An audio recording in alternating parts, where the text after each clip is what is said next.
Thank you. Travis? Yeah, sorry, I was in the wrong window. Um, I'm Travis Flatt. I live in Middle Tennessee. It's right in the middle of the state. Um, I uh, I was inspired. I actually started several different stories from the prompt. I don't normally write with prompts, but it was really vivid, cool art, and um, my story's called "The Magician's Assistant and the Rabbit's Hat." It's a little longer than what I usually write. I typically write flash fiction. Awesome. Thank you so much, Travis. Robin?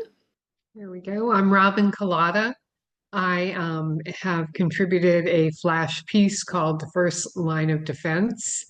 Today, I live in Lake Oswego, Oregon, which is right outside of Portland. I'm delighted to be here, and I really love the image that we worked with. And this little piece came out just perfectly in line with how I visualized I wanted to go. So thank you all for the opportunity. Thanks, Robin. Chris Tevez? Hey everybody, I'm Chris and I live outside of Burlington, Vermont.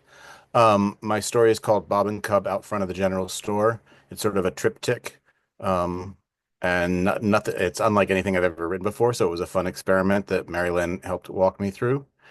And I forget what else I was going to say. Oh, I did love my illustration, but David, that cover image is so beautiful and luminous and really jumps out. Really wonderful.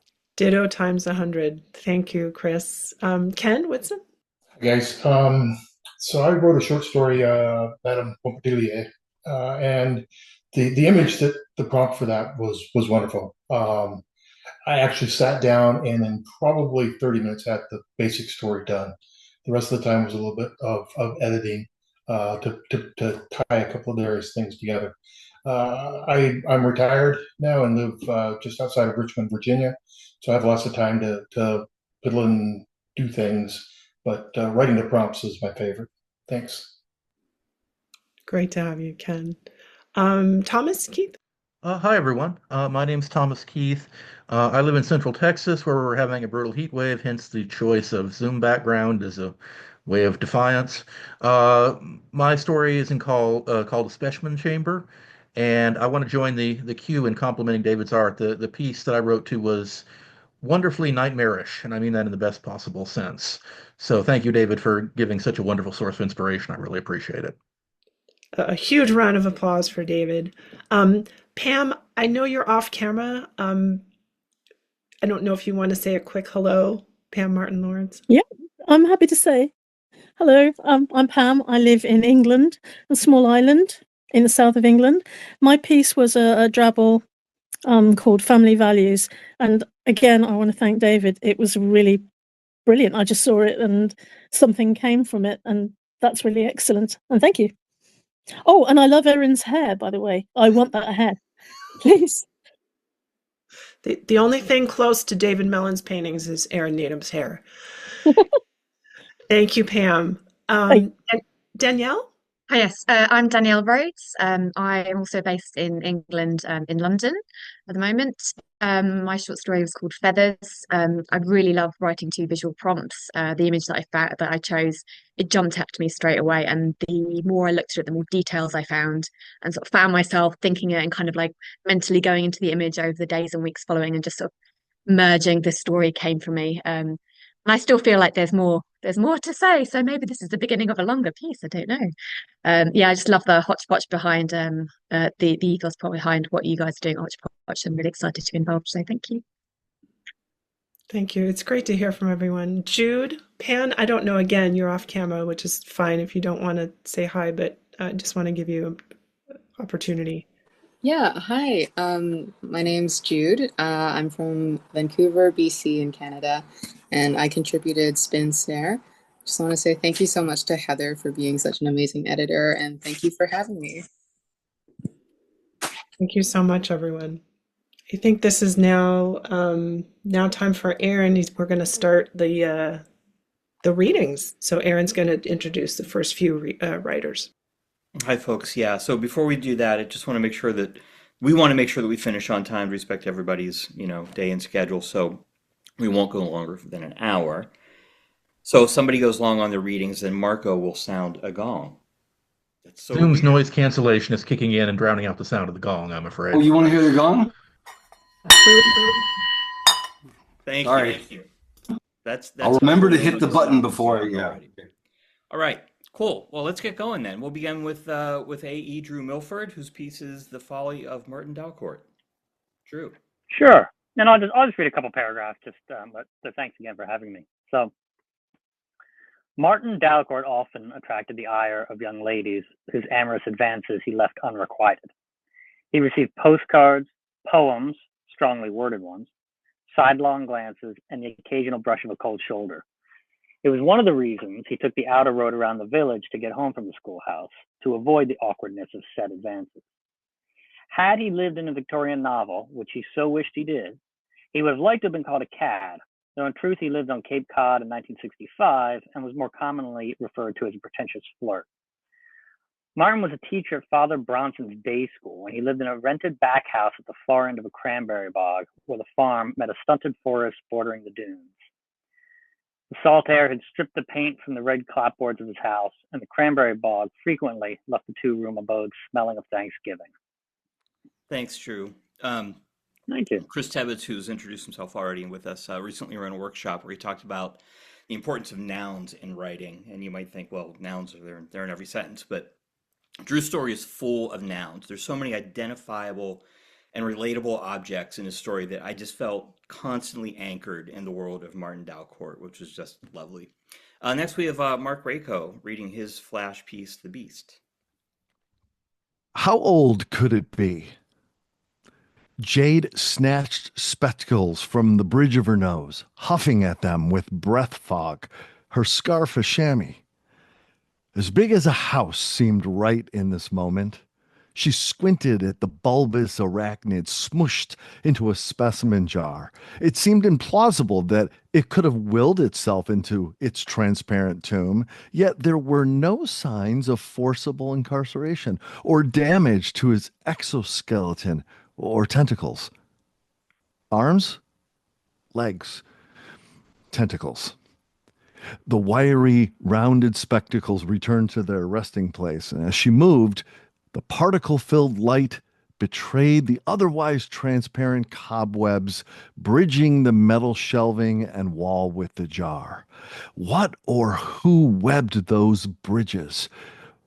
Or were they warnings? She bit a nail. While imagining her 9 years as a chemist of sorts, exploring reactions of combining materials and liquids, Jade fancied herself a detective. After all, chemistry was the solving of mysteries and the science of deduction. Today, she was more of a Nancy Drew than a Mary Curie. Now eye level with the spider seemed too small a word. Beast will do. Beast. Jade inched closer to the jar. A glint from a bare bulb receded. She noticed the red belly spots, eyes, tentacles.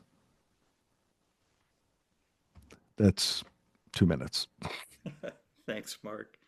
I Thank just you. love how you totally took me along with like Jade's Flights of Fancy. All right, so I'll pass it over to Felicia Strangeways now. Hey, it's lit trivia time. So we'll have a few literary trivia questions, and you'll see multiple choice answers appear on your screen. So if you'd like to participate, feel free to jump in. No pressure, no points. We're going to do everything with the results, tallying them anonymously. So go ahead and take a guess. Gail? So we've got 85% participation because Zoom breaks it down that way. Oh, now 90. We seem to have a tie between number 1 and number 3. The correct answer is number 3, Villa Diodati near Geneva, Switzerland. But number 1 was a good answer because it's also a literary spot. I cheated on that one. Did anyone actually vote for number 4? I just want to know. This is the second one. Yeah, was wondering. This might have been a little on the easier side. 85% participation. No votes for Miriam Toes? The answer is Margaret Atwood. Very good, group.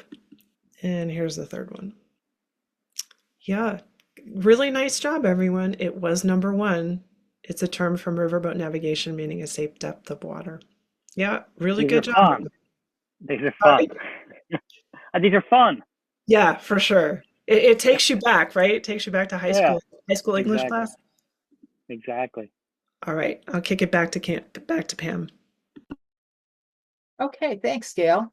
Next up, David Mellon, our artist extraordinaire for this issue. All the image prompts writers used for their stories were David's pieces. And he also wrote the story Record Store. Take it away, David. Turning my back to Bob at the register, I pulled out my iPhone. In the back of this old record store, the flawless glass and metal rectangle took on the sparkle of science fiction. I clicked it on and saw that I'd forgotten to plug it in last night. I was down to 18%. Of course, there was no time or date showing on the screen. It would be decades before there would be satellite or signal. The whole week, Dr. Noon had repeated over and over again, be a leaf on the surface of the pond, not a big rock. I hoped to hell he couldn't somehow see me standing here holding in the palm of my hand what would be the most powerful computer in the world. Talk about a big rock in the pond.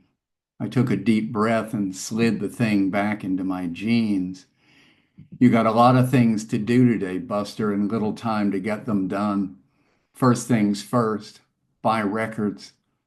In the middle of wiring up the transport booth, I'd asked Dr. Noon what a stack of old vinyl had to do with traveling through time. I could spend an hour on eBay, I said, and probably find the lot. Very likely, said Noon with a laugh. As we discussed, this is your emotional anchor. Wouldn't work for me, most likely. But your gift of a stack of vinyl, it might be just the thing that gets you home. Might be, I asked, but the doctor had turned away. The pricey vinyl was up on the shelves near the front of the store. I looked over. There was a nice copy of Velvet Underground and Nico with the Andy Warhol peel-off banana on the cover.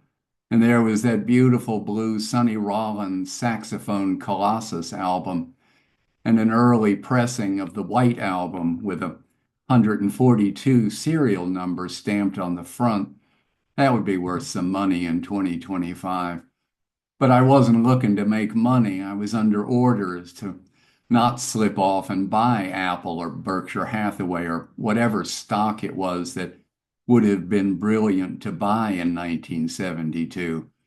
Billionaires change history, said Dr. Noon. Don't become one. Thank you so much, David. I really enjoyed working with you to edit the piece. Not only do you nail the 70s era, but your story plays with people's mind in all the best ways. And I love that. So read it. You'll be chewing on this one long after you've finished reading it. Oh, Next it's only good because you edited it so beautifully, Pam. Oh, jeez. It was a great collaboration. Thank you.